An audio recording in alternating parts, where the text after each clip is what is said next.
ദൈവ തിരുനാമത്തിന് മഹത്വം ഉണ്ടാകട്ടെ. കർത്താവായ യേശുക്രിസ്തുവിൻ്റെ സ്നേഹം നിറഞ്ഞ നാമത്തിൽ നിങ്ങൾക്ക് ഓരോരുത്തർക്കും എൻ്റെ എളിയ സ്നേഹവന്ദനം. അസാധ്യങ്ങളെ സാധ്യമാക്കുന്ന ജീവനുള്ള ദൈവം. നമ്മുടെ ഓരോരുത്തരും ജീവിതത്തിൽ അസാധ്യമായ ഒരുപാട് കാര്യങ്ങൾ ഉണ്ടാകാം, തീർച്ചയായും. ഇന്ന് ഈ വാക്കുകൾ കേൾക്കുന്ന നിങ്ങളുടെ ജീവിതത്തിൽ അസാധ്യമെന്ന് നിങ്ങൾ എണ്ണി കരുതി ഇനി അതൊന്നും ഒരിക്കലും സാധിക്കുകയില്ല എന്ന് പറഞ്ഞ് മാറ്റിവെച്ചിരിക്കുന്ന ചില കാര്യങ്ങൾ കാണാം, ഇല്ലേ? തീർച്ചയായും അത് സാധ്യമാകുമെന്നുള്ള ദൈവവചനത്തിൻ്റെ അടിസ്ഥാനത്തിലുള്ളതായ ചില സന്ദേശങ്ങളാണ് നിങ്ങൾ ഇന്ന് കേൾക്കാൻ പോകുന്നത്, കഴിഞ്ഞ ഏതാനും ദിവസങ്ങൾ കേട്ടുകൊണ്ടിരുന്നത്, ഇനി തുടർന്നുള്ള ദിവസങ്ങളിൽ കർത്താവിൻ്റെ കൃപയാൽ കേൾക്കാൻ പോകുന്നത്. കർത്താവിൻ്റെ പരിശുദ്ധാത്മാവ്, ദൈവത്തിൻ്റെ പരിശുദ്ധാത്മാവ് തന്ന ഒരാലോചനയായിരുന്നു അത്. അസാധ്യങ്ങളെ സാധ്യമാക്കി തരുന്ന ജീവുള്ള ദൈവത്തിൻ്റെ വചനം ജനഹൃദയങ്ങളിലേക്ക് പകർന്നു നൽകണമെന്ന്. കാരണം ഇന്ന് അനേകർ നിരാശയിലാണ്. നിരാശ, ഫ്രസ്ട്രേഷൻ, ഒരു പടി കൂടിക്കഴിഞ്ഞ് ഡിപ്രഷൻ, സാധിക്കില്ല എന്നുള്ള അവിശ്വാസം. അനേകരോട് സംസാരിക്കുമ്പോഴും ചിലർ പ്രാർത്ഥിക്കാൻ വിളിക്കുമ്പോഴും എൻ്റെ ജീവിതം മാറുമോ? പലരും ചോദിക്കുന്നു, പല പ്രിയ സഹോദരിമാർ ചോദിക്കുന്നു, കരഞ്ഞുകൊണ്ട് ചോദിക്കുന്നു, എൻ്റെ ഭർത്താവിൻ്റെ മദ്യപാനം മാറുമോ സാറേ?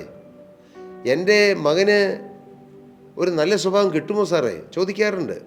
എൻ്റെ മകന് 38 വയസ്സായി, ഇനിയൊരു വിവാഹം നടക്കുമോ? ഏതെല്ലാം കാര്യങ്ങൾ. ഇനി എൻ്റെ രോഗം മാറുമോ? ഇത്രയും വലിയ കടം മാറുമോ? ഇത്രയും വലിയൊരു കെണിയിൽ ഞാൻ അകപ്പെട്ടു, ഇനി ആ കെണിയിൽ നിന്ന് ഞാൻ രക്ഷപ്പെട്ടു പോരുമോ? ഇങ്ങനെയുള്ള 100 ചോദ്യങ്ങൾ ഓരോ പ്രാർത്ഥനാ വിഷയങ്ങൾക്കും വേണ്ടി പ്രാർത്ഥിക്കാൻ വിളിക്കുമ്പോൾ ഞാൻ എൻ്റെ സ്വന്തം ചെവി കൊണ്ട്, കാതുകൊണ്ട് കേൾക്കുന്നതാണ്. അതിനെ സംബന്ധിച്ചൊരു മെസ്സേജ് കൊടുക്കാമെന്ന് എൻ്റെ ബുദ്ധി കൊണ്ട് ആലോചിച്ചിട്ടല്ല. പക്ഷേ ദൈവത്തിൻ്റെ പരിശുദ്ധാത്മാവ് ഉള്ളിൽ ഒരു ചിന്ത തന്നതുകൊണ്ടാണ് ഞാൻ ഈ അസാധ്യങ്ങളെ സാധ്യമാക്കുന്ന ജീവുള്ള ദൈവത്തെക്കുറിച്ച് പറയാൻ ആരംഭിച്ചതും അത് തുടരുന്നതും. പ്രിയപ്പെട്ടവരെ, മനുഷ്യർക്ക് അസാധ്യമായത് സാധിപ്പിക്കാനാണ് കർത്താവായ യേശുക്രിസ്തു സ്വർഗം വിട്ട് ഈ ഭൂമിയിലേക്ക് വന്നത്. നാം ഭൗമികരാണ്, നാം ഈ ഭൂമിയിൽ ജീവിക്കുന്നവരാണ്. നമുക്ക് ബലഹീനതകളുണ്ട്, കുറവുകളുണ്ട്, പോരായ്മകളുണ്ട്, നമുക്ക് സാധിക്കാത്ത അനേക കാര്യങ്ങളുണ്ട്. പക്ഷേ നമുക്ക് സാധിക്കാത്തതിനെ സാധിപ്പിച്ചു തരാനാണ് ജീവനുള്ള ക്രിസ്തു വന്നത്. കർത്താവിന് സ്തോത്രം. ജഡത്താലുള്ള ബലഹീന നിമിത്തം നമുക്ക് സാധിക്കാത്തതിനെ സാധിപ്പാനാണ് ജീവനുള്ള ക്രിസ്തു ഈ ഭൂമിയിലേക്ക് എഴുന്നള്ളി വന്നത്, പൂജാതനായത്, എല്ലാം ചെയ്തത്, യേശു പരശുശ്രൂഷ ചെയ്തത്, യേശു വചനം പറഞ്ഞു തന്നത്, ഉപമകളിലൂടെയും സാദൃശ്യങ്ങളിലൂടെയും യേശു സംസാരിച്ചത്. കർത്താവിന് സ്തോത്രം. എന്തിന്? യേശു കാൽവറിയിൽ യാഗമായത്, യേശു ഉയർത്തെഴുന്നേറ്റത്, യേശു സ്വർഗാരോഹണം ചെയ്തത്, യേശു പിതാവിൻ്റെ വലത്ത് ഭാഗത്ത് തൻ്റെ തിരുരക്തം കാണിച്ചുകൊണ്ട് നമുക്ക് വേണ്ടി മധ്യസ്ഥ വഹിക്കുന്നത്, എല്ലാം നമുക്ക് അസാധ്യമായതിനെ സാധിപ്പിച്ചു തരാനാണ്. ആത്മീയമായും ഭൗതികമായും.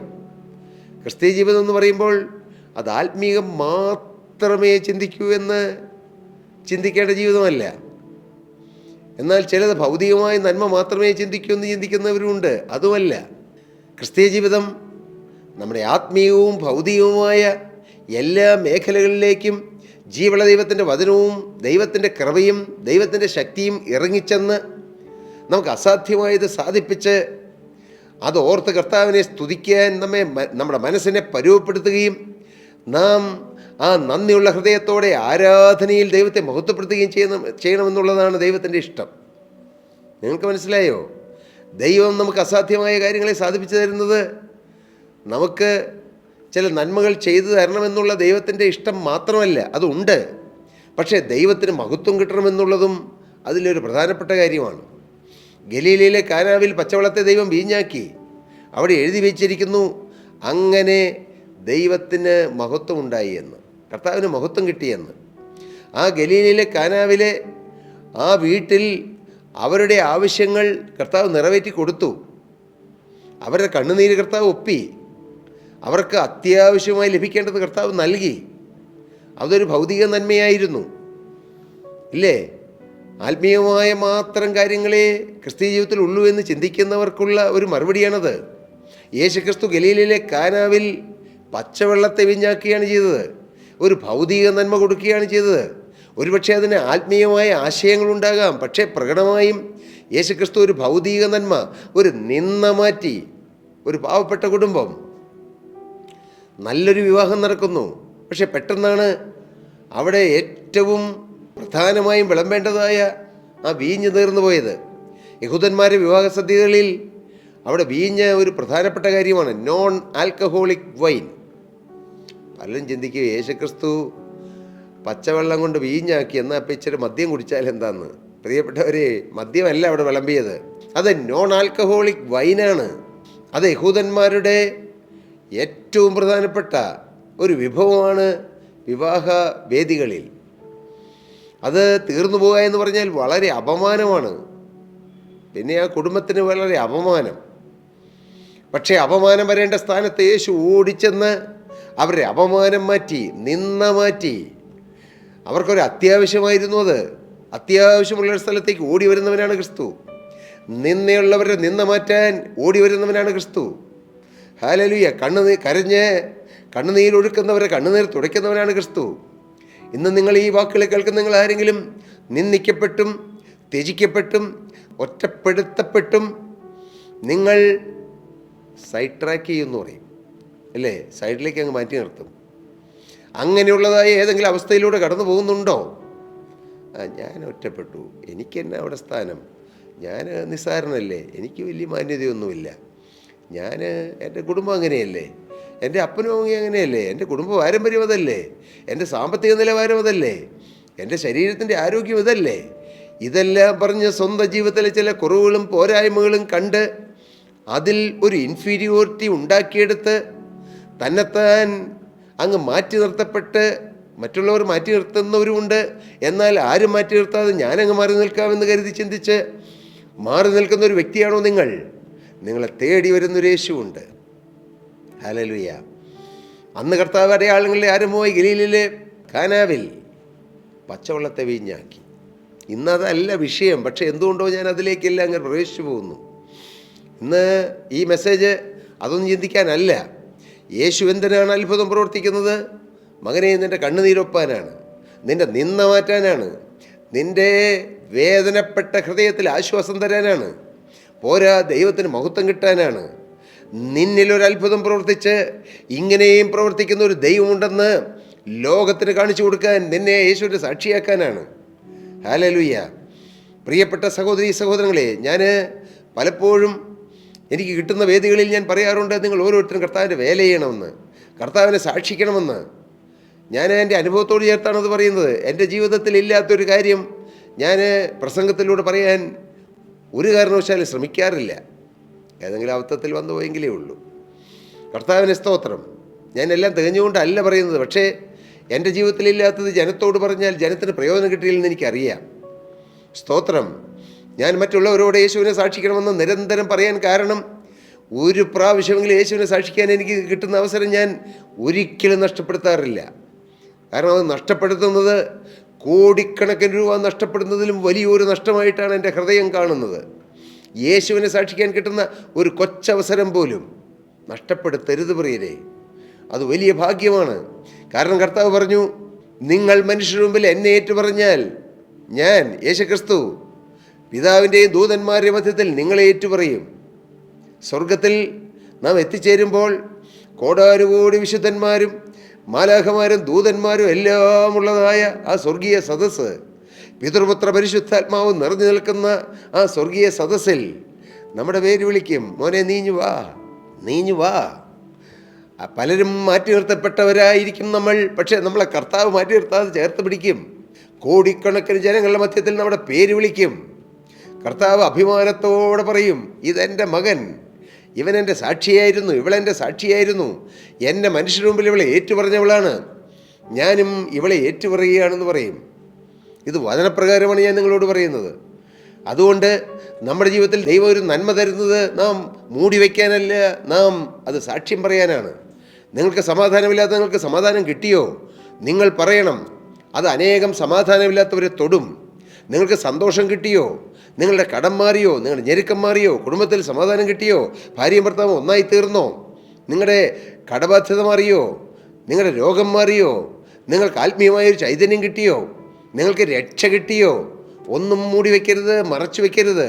എല്ലാം തുറന്ന് പറയണം, ലജ്ജ കൂടാതെ പറയണം.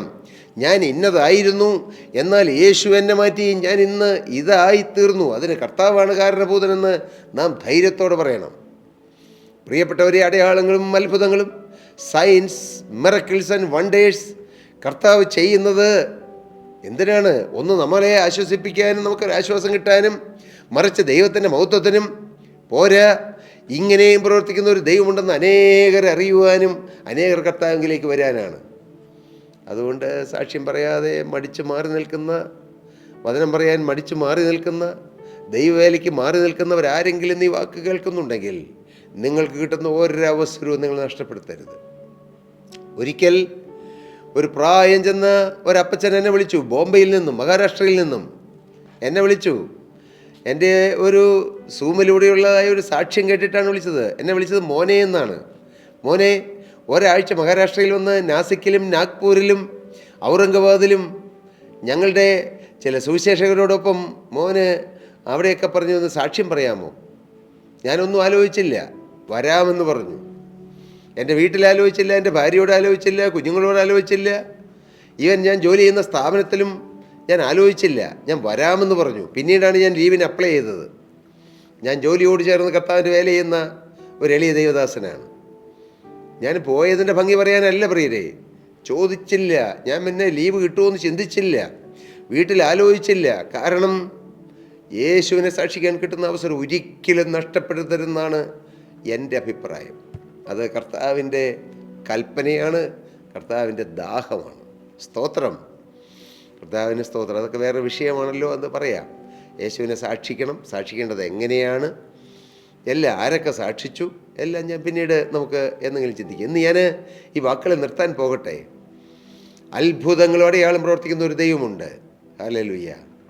എൻ്റെ ജീവിതം ഒരു അടയാളവും ഒരു അത്ഭുതവുമായി തീരണം. നിങ്ങൾ പ്രാർത്ഥിക്കണം. ഈ തലമുറയിൽ ക്രിസ്തുവിന് അത്ഭുതം പ്രവർത്തിക്കാൻ, ക്രിസ്തുവിന് അടയാളം പ്രവർത്തിക്കാൻ, ക്രിസ്തുവിന് വീര്യം പ്രവർത്തിക്കാൻ എൻ്റെ ജീവിതവും എൻ്റെ ശരീരവും എൻ്റെ ഭവനവും എൻ്റെ കുടുംബവും ഞാനിതാ വിട്ടുതരുന്നു നിങ്ങൾ പറഞ്ഞാൽ നിങ്ങളുടെ മേൽ കർത്താവ് ഒരു അത്ഭുതം പ്രവർത്തിക്കും. ഹല്ലേലൂയ. അത്ഭുതങ്ങളുടെ കാലം തീർന്നിട്ടില്ല. കാരണം അത്ഭുതം പ്രവർത്തിക്കുന്ന യേശു ജീവിക്കുന്നു. എൻ്റെ പ്രിയപ്പെട്ടവരെ, ഞാൻ എൻ്റെ വാക്കുകളെ നിർത്താൻ ശ്രമിക്കട്ടെ. ഇന്ന് ചില ചെറിയ ചിന്തകളാണ് ഞാൻ നിങ്ങളോട് പറഞ്ഞത്. പ്രത്യേകിച്ച് ഒരു സംഭവം എടുത്ത് അത് വിശദീകരിക്കുകയല്ല ചെയ്തത്. ചില ചിതറിയ ചിന്തകൾ. ഹല്ലേലൂയ. യേശു ജീവിക്കുന്നു. ആ യേശു നിങ്ങളെ സ്നേഹിക്കുന്നു. ആ യേശു നിങ്ങളുടെ ജീവിതത്തിൽ ഒരു അത്ഭുതം പ്രവർത്തിക്കും. വിശ്വസിക്കൂ.